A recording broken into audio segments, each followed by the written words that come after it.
Moses Yamu disclosed this in a statement issued on Friday in Benin City. Yamu said that the two suspects in their 30s were detained for investigation over the alleged offenses. Yamu said on October 8 a complaint was received by Evelyn Akpan. On September 30, a unknown person sent her text messages threatening to burn down her house and assassinate her entire family. She does not pay 1.5 million naira. Yamu added that the operative command, through proper intelligence, tracked down and arrested Prince Anthony Uwa, 31, and William Ugiago, 38, who have both confessed to the crime.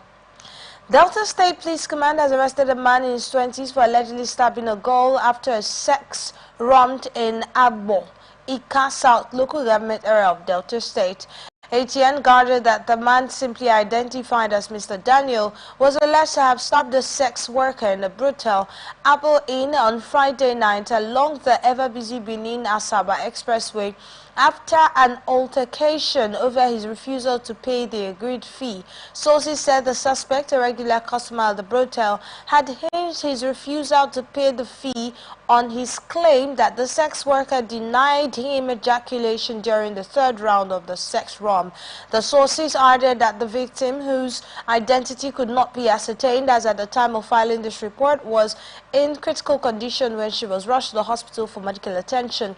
A senior police officer in the Abo division have confirmed the arrest and said a team of police officers from the division have dispatched to the scene after the distress call. It disclosed that upon the arrival, the victim was seen in a pool of her blood, while the suspect was almost being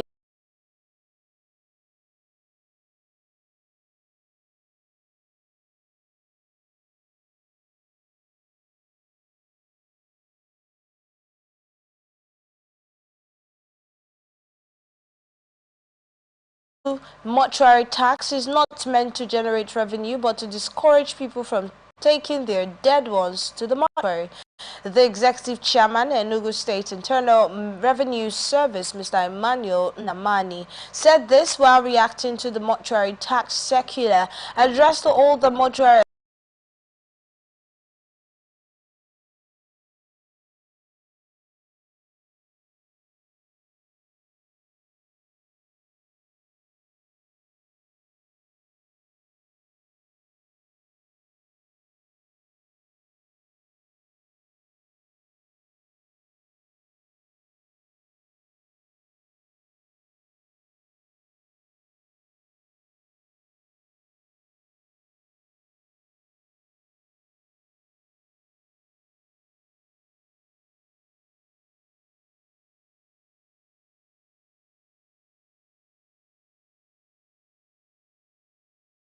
users changed the date of the circular to make it look like a new thing, clarifying that the amount to pay was only 40 naira and not 40,000 naira. Governor Lucky Aiyedatiwa of Ondo State have approved the payment of 73,000 naira as minimum wage for the workers in the state. Aiyedatiwa maintained that his administration went a step further than the federal government approved 70,000 naira by paying 73,000 naira to workers due to commitment to the welfare of the people. The governor disclosed this on Saturday during the flag-off of the Ondo Central Senatorial District leg of the gubernatorial campaign of the All Progressives Congress in Ondo City, headquarters of Ondo West local government area of the state, ahead of the fourth cycle governorship election in the state. According to Aiyedatiwa, reeled out his manifestos in the large crowd of supporters during the campaign. They should convert their backings into votes for the APC to ensure the continuity of developmental initiatives across the state. Ondo State chapter of the People's Democratic Party has alleged that the All Progressives Congress-led state government denied its members permission to venue to start their campaign ahead of the November 16 governorship election. The opposition party said earlier applied for the usage of the Popular Democracy Park, Akure, the state capital, for the kickoff of its campaign slated October 15, but it was later denied by the state government. This was contained in a statement issued on Saturday by the Special Advisor on Media and Publicity and the PDP campaign organization. Mr. Ayo Fadake, the party in the situation, however, declared that despite the denial, it would still go ahead to start its campaign next week. In the reaction, the State Director of Media and Publicity, Mr. Steve Otaloro, describes the allegation of PDP as untrue and mischievous. He claims that Ayedatiwa did not have direct dealings with the management of the park and should not stop anybody from using it. According to Otaloro, the allegation was a desperate attempt to score cheap political points against the governor, who is also the candidate of APC in the forthcoming poll. Analyst has voiced that the Nigerian electoral process is flawed. Speaking on Atlantic Television Network program ATN Politics, political analyst Handsome Kinikao said that in Nigeria, due to electoral processes, they are not followed. These are the processes involved in election. Well, what we know is that, or what we've come to see is that, these processes are usually being flawed. They are not followed to the latter. In Rivers State, for example, even in Bayelsa State,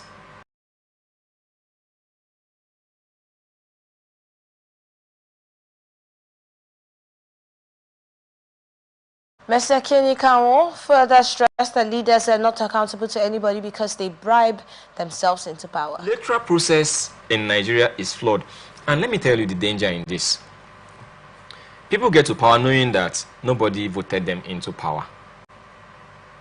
And so they don't feel accountable to anybody. That is the danger in it. If I know that in the next 4 years, 3 years, I'll be coming back to you to say, support me, I'll be mindful of my actions when I'm in power. I will implement programs and policies that will affect your lives positively. But when I know that I can bribe somebody somewhere, lobby somebody somewhere, and results will be written in my favor. In fact, Nigeria of today, hold the security, hold the electoral body, hold the judiciary. You are good to go. You don't need the people anymore. It is a very dangerous trend, and nobody is talking about it. This comes after the Ogun State Independent Electoral Commission said list of successfully screened candidates will be published on Monday, October 14, 2024. Some suspected gunmen Saturday afternoon killed a councillorship candidate Adeyinka Adeleke in the Jide Jones area of Abeokuta South local government area of Ogun State. The victim was said to be the All Progressives Congress councillorship candidate for Abeokuta South local government ward 15 in the forthcoming November 16 local government elections. ATN gathered that the assailant stormed the area in a tinted car while shooting sporadically. A source private to the incident that the gunman attacked Adeleke, shot at him and left him in a pool of his blood. The video of the incident, which surfaced online, showed the lifeless body of Adeleke, while sympathizers' voices were heard in the background wailing. An anonymous source told the newsman that the incident created palpable tension in the area as residents camped for safety. A senior police officer in the area confirmed the incident to newsmen while stating that the family took the corpse away. Meanwhile, the Ogun State Police Public Relations Officer Omolola Odutola was yet to respond to messages sent to her in line with time of filing this report. Man by name Musa Abdullahi, suspected to be an agent of bandits in Ekiti State and supplying food items to their hideout, has been arrested according to the press release made available to newsmen by the head of communications department of the Ekiti State Amotekun Corps, Officer Adeleye Abiodun, 35 years old. Musa Abdullahi Sokoto, residing in Shasha in Akure, Ondo State, was on Monday 17 arrested in Ise-Ekiti at about 3 p.m. Adeleke pointed out the suspect was grabbed by the Omote cooperatives in Ise-Ekiti local government at Iraton Forest Reserve located at the Oruse. Food items suspected to be Fulani and bandits hiding in the area. Exhibits recovered from him in the scene was arrested inside the forest, including a sack bag containing food items. He has since been handed over to the divisional police station in Ise-Ekiti for further investigation. Analysts have stressed on the need to set up electoral offences tribunal. Speaking on the Atlantic Television Network program, ATN Politics, political analyst Handsome Kinikawa suggested that electoral offences tribunal should be set up in order to punish those involved in electoral misconduct. This is why people have been advocating for electoral offences tribunal. Nobody is being punished for all of this. See, these are things that we know. Unless you don't follow the electoral process, unless you don't vote. If you are a voter, you vote and you don't just go to your house. You try to follow up the result. You experience all of these things I'm telling you. Last election, I followed up to the ward level. There was no collection at the ward level. Wow. They just came with the that was why I mentioned the security. Just hold them. And they carried everything. That was how result changed. The Labour Party swept the entire units in my ward. And I got the same report across all the other wards. What happened at the end of the day? The party lost in Rivers State. It was not supposed to be so.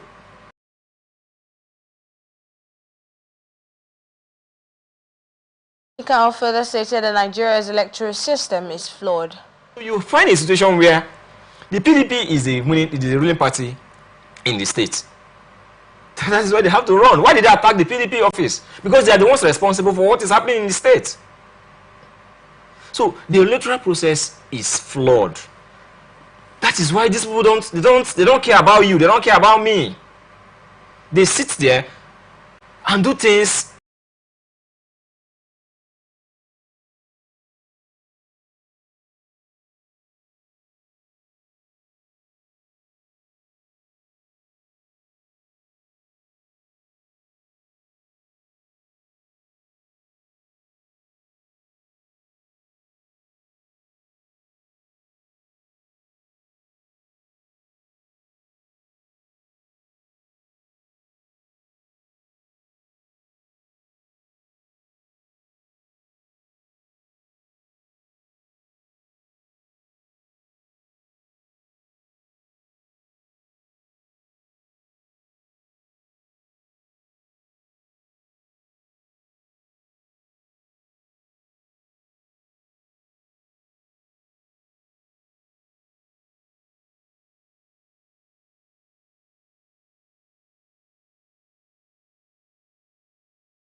From the lands across the ocean to the land beyond the mountains, through the Sahara, we bring all the sport news, live analysis, expert discussions on trending stories in politics, business, socio-economic, sports, and documentaries. So catch all the updates on the happenings around the globe.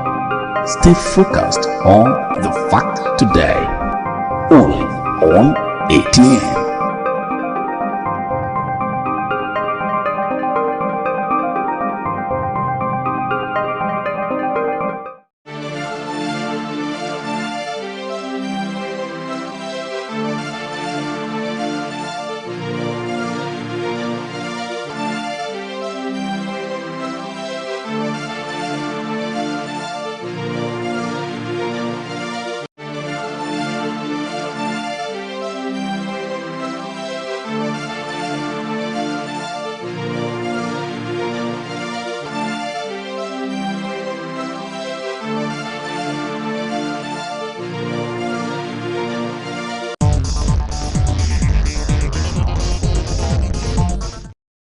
Welcome back. It's still the global news on Atlantic Television Network. Now to the rest of our stories.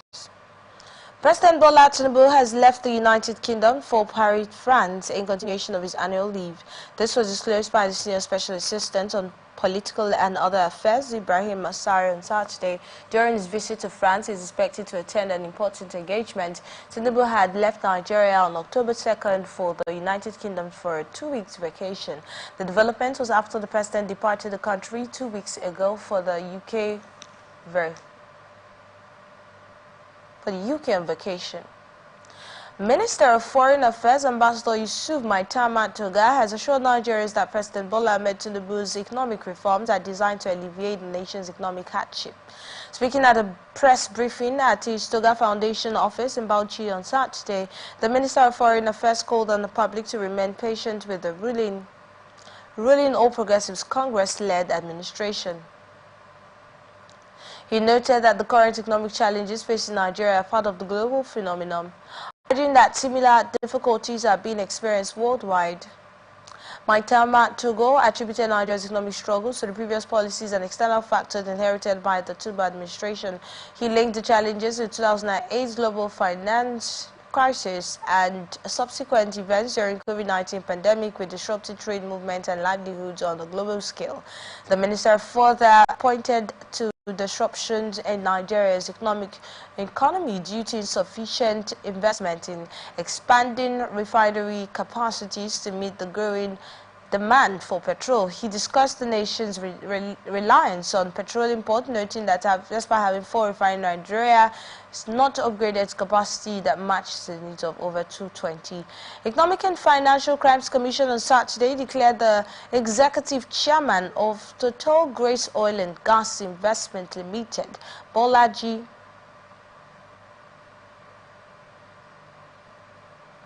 Akinduro, wanted for alleged fraud.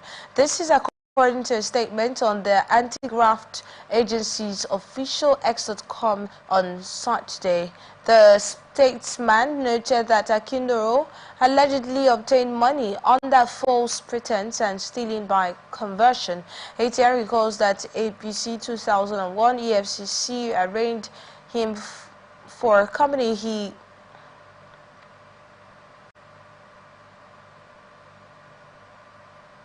arraigned Akinduro, his company, His Grace Integrated Solution Limited, and 2 others before Justice Funmilayo Akinlade of the High Court, Lagos High Court, Ikeja, over offences bordering on forgery, stealing, and conspiracy.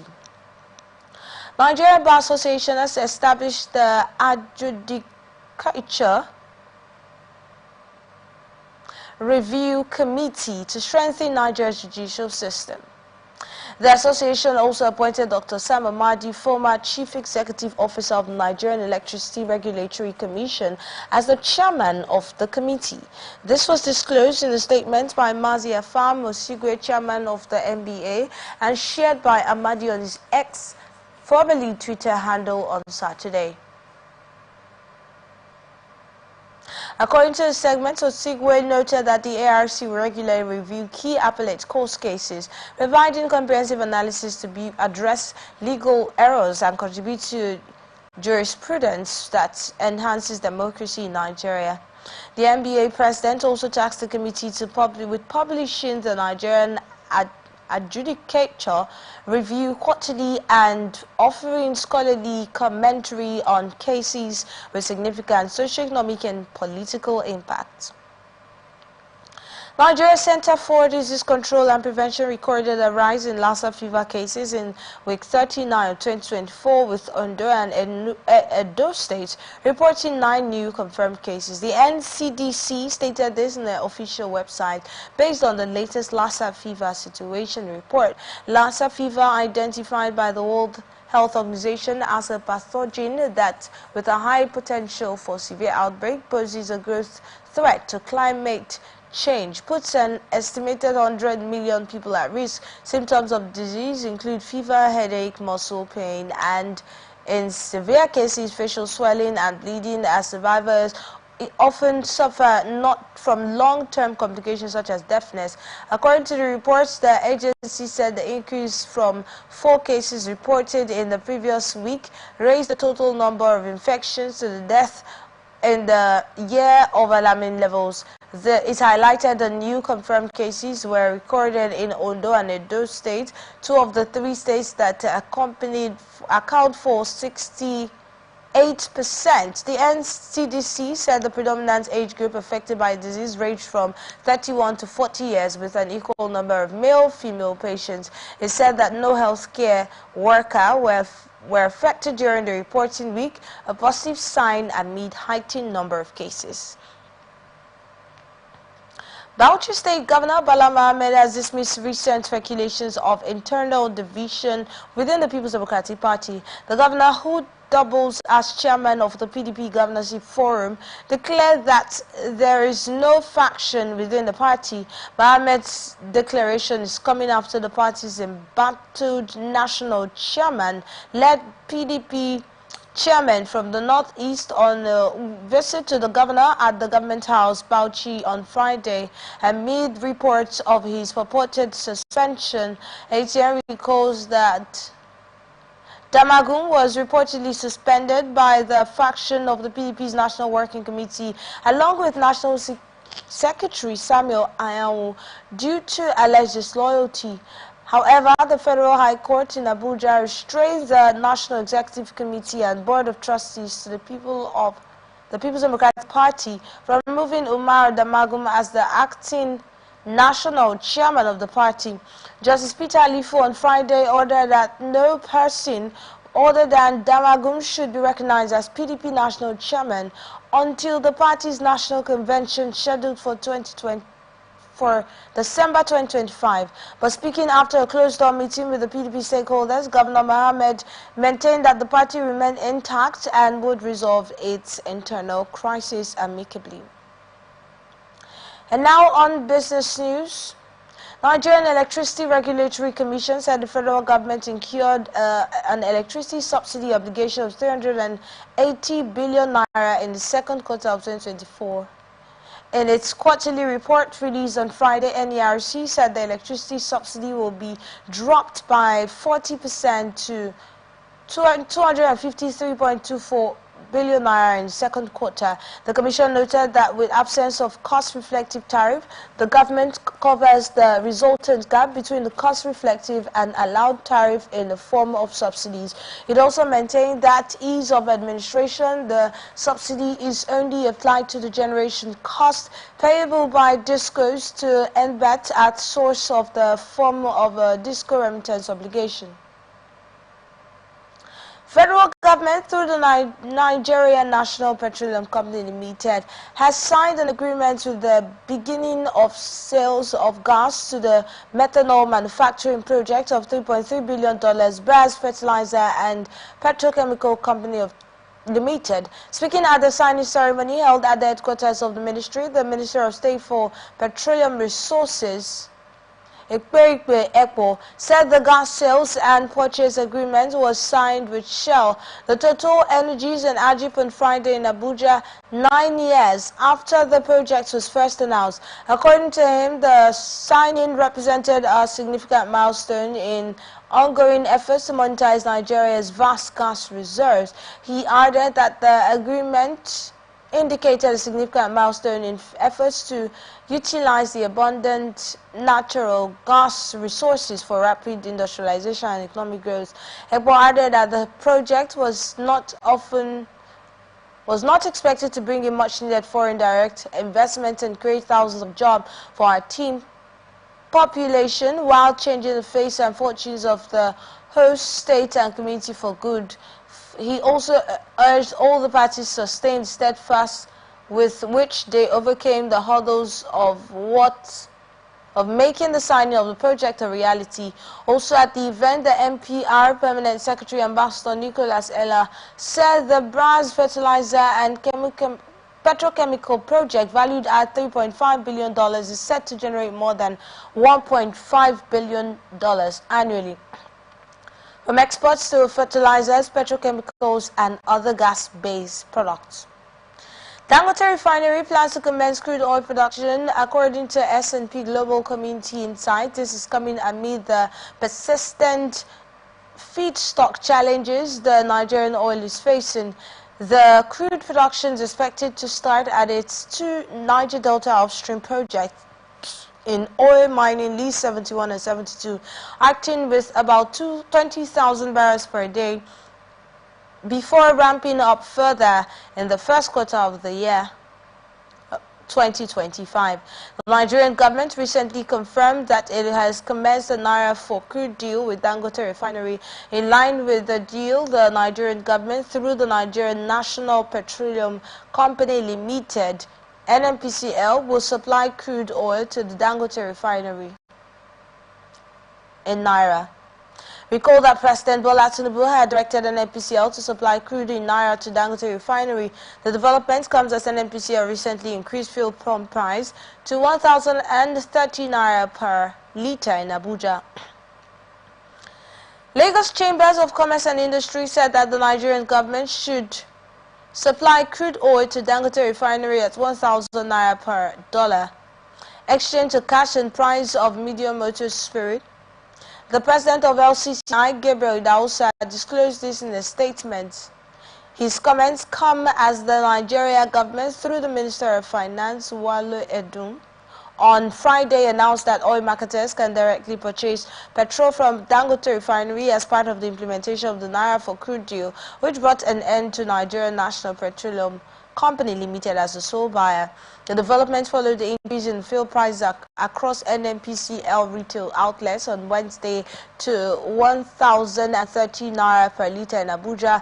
Other filling stations also increased their fuel price between 1,120 to 1,200 per litre.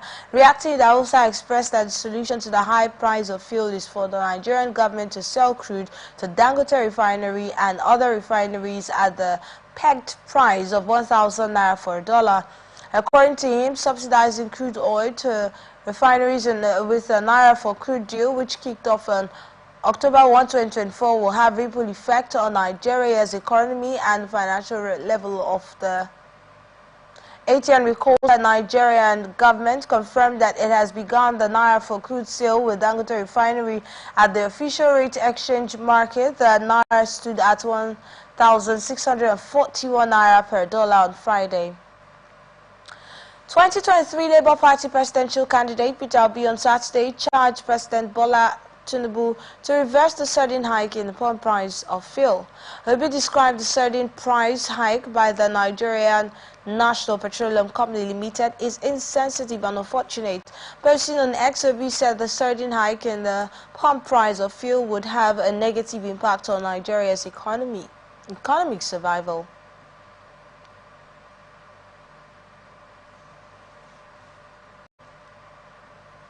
Up next is international tidbits. Government of Namibia has sought the help of the Independent Corrupt Practices and Other Related Offences Commission and Economic and Financial Crimes Commission and its fight against corruption in the country. This was just as it declared that because Nigeria is leading in the fight against corruption in Africa, it needs to share its remarkable achievements in fighting corruption. According to a statement cited on the Commission's website on Saturday, the partnership is aimed at exploring training opportunities, as well as sharing of expertise with personnel of the Namibia Anti-Corruption Commission in the fight against corruption.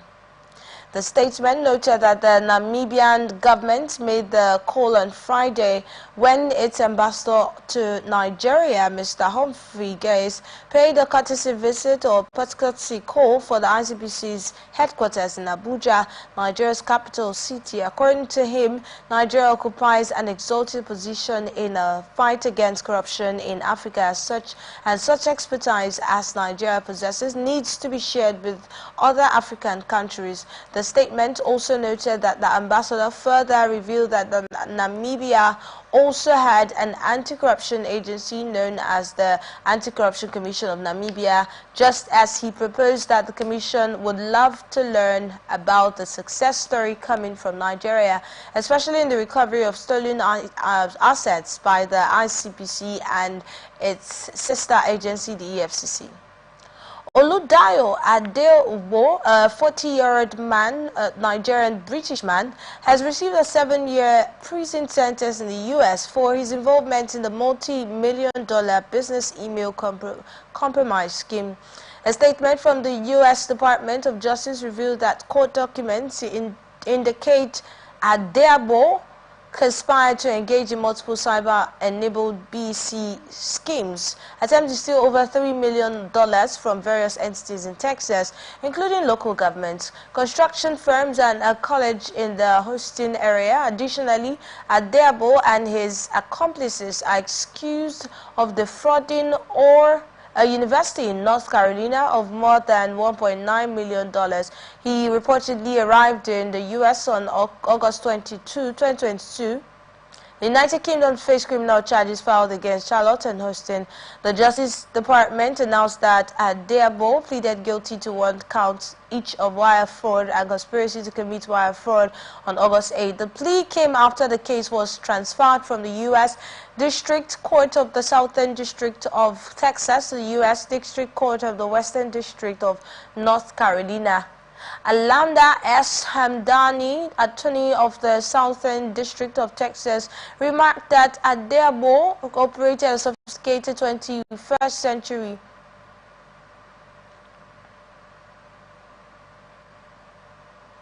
cyber criminal enterprise using fake email accounts and anonymous internet addresses to exploit innocent victims, a crime as old as time and not welcome. At least 16 people have died from Hurricane Milton, which roared onshore of the Florida's west coast at the Category 3 hurricane, bringing tornadoes, powerful winds, and flooding rains. The monster storm forced millions to evacuate and left widespread destruction across Florida.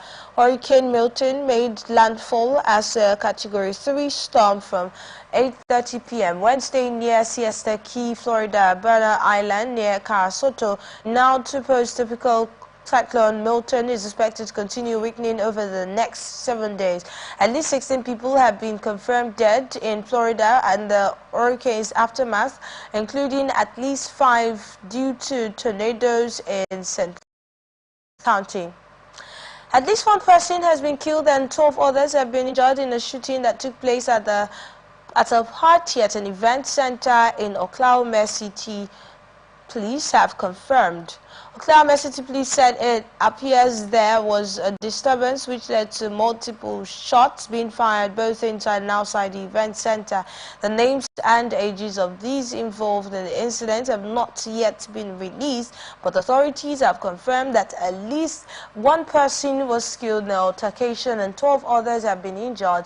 The suspects are currently known at the time, but several people have been detained according to the law enforcement.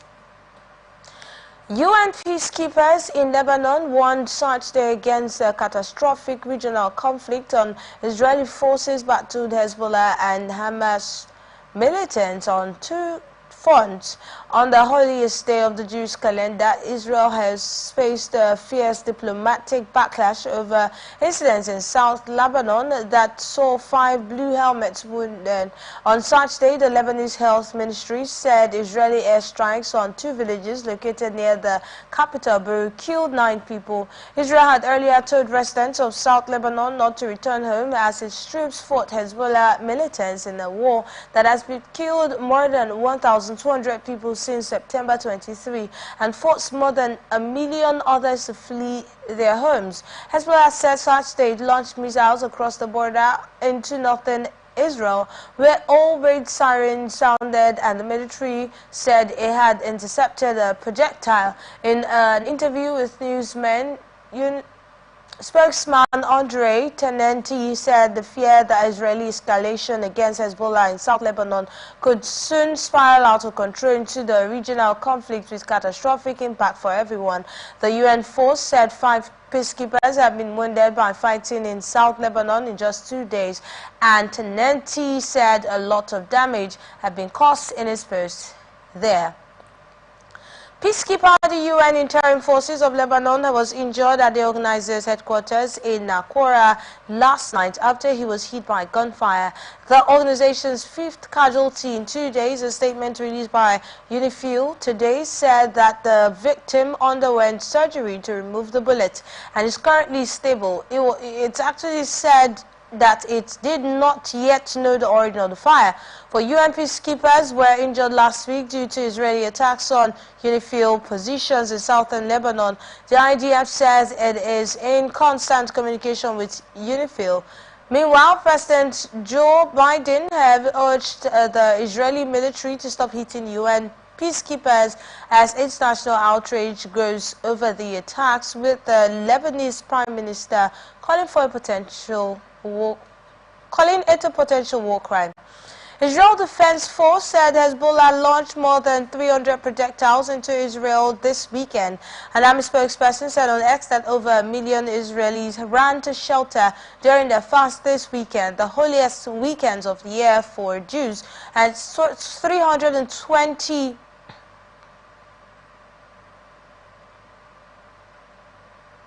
projectiles were launched at them by Hezbollah.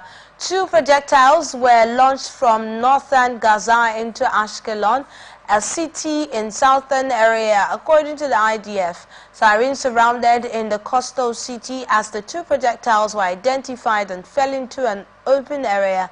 The IDF said, adding that no injuries were reported. Palestinian Islamic Jihad later took credit for the attack, saying it bombed Ashkelon and settlements surrounding Gaza with a number of rockets.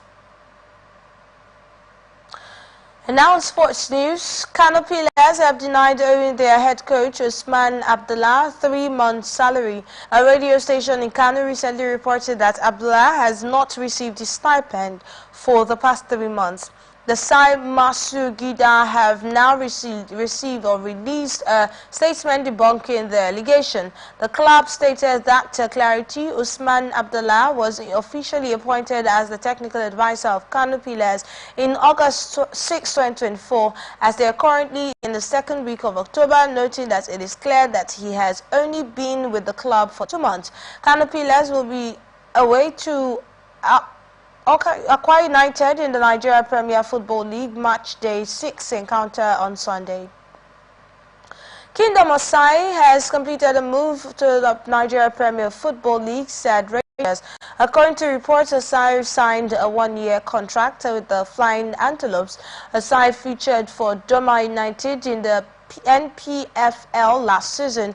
The shortstopper spent 2 years in Doma United. Osai registered 14 clean sheets of the NPFL last season. The young star's move to Rangers is expected to be announced next week. Super Falcons of Nigeria will host Algeria in a 2-legged friendly this month. The friendlies will hold on Saturday, October 26 and Tuesday, October 29. According to Nigerian football, the friendlies will be persecuted by local players. The 2 countries will use the friendlies as part of their operations for the 2024 Africa Women's Cup of Nations. The matches will give Super Falcons caretaker coach Justin Madugu the opportunity to assess his squad ahead of the subsequent engagement. The venue for the friendly matches is yet to be announced, with final details expected to be soon confirmed. Super Eagles Stanley Nwabali has strolled the Mediterranean Knights of Libya for their time-wasting antics. Nasser Al-Hadiri's side frustrated the Super Eagles by feigning fouls on different occasions during 2025 Africa Cup of Nations qualifier in Uyo on Friday. Nigeria won the game 1-0 with Lazio midfielder Fisayo Dele Bashiru netting the decisive goal 4 minutes from time. Commenting on the time-wasting tactics used by Libyans,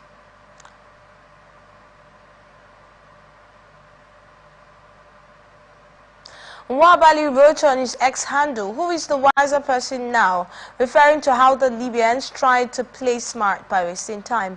Libya will host the Super Eagles in a match day 4 encounter in Benin next week Tuesday. The win in the game will see the Super Eagles seal a place at the AFCON 2025 finals, which will be hosted by Morocco. Libya's fans are agitated with the poor treatment allegedly received by the Mediterranean Knights on arrival in Nigeria for 2025 Africa Cup of Nations qualifier tie against the Super Eagles. The Mediterranean Knights captain Faisal Al-Badri alleged poor treatment from their Nigerian hosts. Al-Badri claims that Nigerian officials frustrated what they should have been on smooth traveling experience for the Libyan team. The supporters, according to Libya News Today, now want the Football Federation to take strict measures in the second leg. Nasser Al-Hadir's side lost 1-0 in Super Eagles in Uyo on Friday night. The North Africans will host the 3-time African champion in the reverse tie in Benin next week Tuesday. Former Super Falcons forward Desire Opanozie has criticized Malawian